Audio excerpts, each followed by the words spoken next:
En mission au Congo, une délégation de la Banque africaine de développement a eu une séance de travail avec le ministre de l'Énergie et de l'Hydraulique, Bruno Jean-Richard Itoua, autour de la revue à mi-parcours du document de stratégie pays 2023-2028.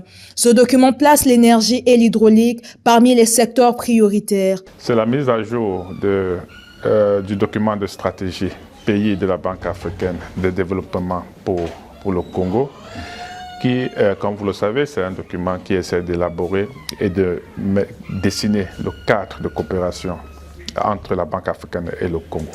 Et dans ce cadre de coopération, l'un des aspects fondamentaux est le soutien au domaine de l'énergie. L'énergie, comme vous le savez, c'est l'un des axes que nous comptons pour soutenir et accompagner le pays dans ses objectifs de développement. L'appui de la BAD se concentre sur l'hydroélectricité, le renforcement du réseau de transport électrique et l'accès à l'eau potable. Il passe par des appuis techniques, des études de faisabilité et le financement des grands projets structurants.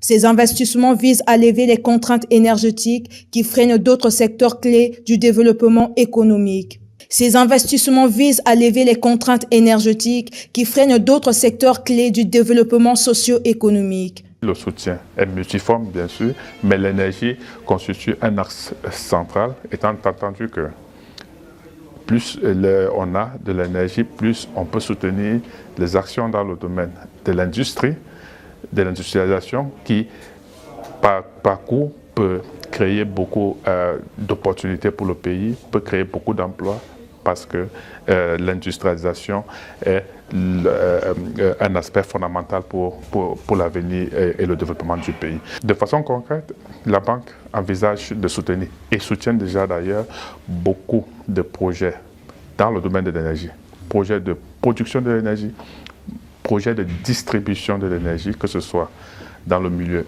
urbain et surtout aussi dans le milieu rural.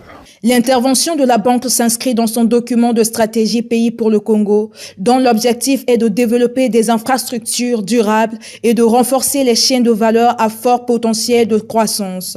Les échanges ont permis de faire le point sur l'avancement des projets et d'envisager des mesures pour accélérer leur exécution. Et la revue à mi-parcours a pour objectif principalement d'identifier en termes de projets ce qui a marché, ce qui n'a pas marché et surtout quelles sont les actions qu'on doit prendre et qu'on devrait prendre pour que la mise en œuvre des opérations se fasse de façon plus sereine.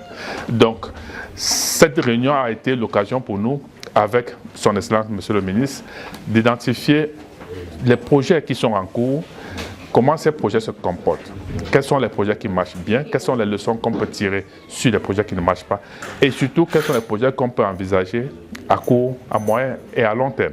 Parce que c'est une stratégie et la stratégie a des visions non seulement à court terme mais aussi des visions à long terme. Le portefeuille de projets de la BAD couvre plusieurs domaines. Son appui contribue à améliorer l'accès des populations à l'électricité et à réduire le déficit énergétique du pays.